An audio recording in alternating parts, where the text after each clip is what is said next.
देखिए थोड़ी गति पकड़ते हुए दिख रहा है, 50 अंक ऊपर है। तो कल की गिरावट के बाद, और कल भारी गिरावट हमने देखी थी, उसके बाद एटलीस्ट आज थोड़े संभलते हुए थोड़ा बेहतर है बाजार का मूड।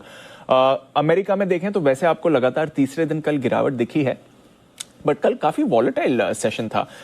पॉजिटिव नेगेटिव के बीच बाजार आपको उछलते हुए दिखे और काफी मूवमेंट के बाद हमने देखा बहुत ही छोटी गिरावट, सिर्फ 40 अंक नीचे डाउ बंद हुआ। S&P 500 तो ऑलमोस्ट सपाट ही था। नैस्डैक पर भी आपने हल्की गिरावट देखी। तो ओवरऑल उतना खराब सेशन नहीं था, बट हाँ वॉलेटिलिटी थोड़ी ज्यादा थी। स्मॉल कैप्स में आपने थोड़ी ज्यादा गिरावट आती हुई देखी। तो कॉन्फिडेंस नहीं है अभी भी निवेशकों का, बट एटलीस्ट जो सेलिंग दिख रही थी उतनी भारी हमने सेलिंग नहीं होते हुए देखी। अब कैसा रहा कल का सेशन? एक तो जो बढ़ती बॉन्ड यील्ड है उसका तो प्रेशर लगातार बना ही हुआ है। तो 10 साल की बॉन्ड यील्ड 2.85% के पास है, 3 साल की ऊंचाई पर है। तो वहां से जो मूड पर प्रेशर आ रहा है वो आ रहा है। पर क्योंकि बॉन्ड यील्ड बढ़ रही है तो बैंक शेयर्स में आपने कल खरीदारी देखी और इसकी वजह से ज्यादातर बैंक्स का सहारा डाउ को मिला। साथ ही बैंक ऑफ अमेरिका के कल नतीजे आए और नतीजे अच्छे रहे, जिसकी वजह से ये शेयर भी 3% ऊपर गया। तो इसने भी बाजार को सहारा दिया। ज्यादातर जो आपके IT शेयर थे ये भी ठीक ठाक थे ट्रेड में।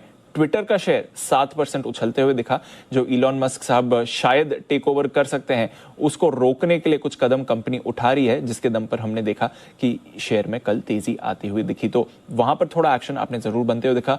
एनर्जी शेयर्स में खरीदारी थी, जो कच्चे तेल के दाम ऊपर गए हैं, वहां से भी इसको सहारा आते हुए दिखा। तो ओवरऑल अच्छा सेशन था। अगर आप वॉलेटिलिटी थोड़ा फैक्टर कर लें और उसके बाद जो थोड़ी रिकवरी के बाद ऑलमोस्ट सपाट S&P बंद हुआ, तो ठीक ठाक ही कारोबार होते हुए दिखा और मिला जुला सेशन आप कह सकते हैं जहां तक अमेरिकी बाजार थे। आज हाउसिंग डेटा आने वाला है, इस पर नजर रहेगी। जॉनसन एंड जॉनसन के साथ कुछ और कंपनीज के नतीजे आएंगे, उस पर भी नजर रहेगी। तो अब अर्निंग्स फोकस रहेगा जहां तक अब बाजार की चाल का सवाल है। और इस हफ्ते अब देखेंगे कई सारे और नतीजे आने वाले हैं आपके लिए।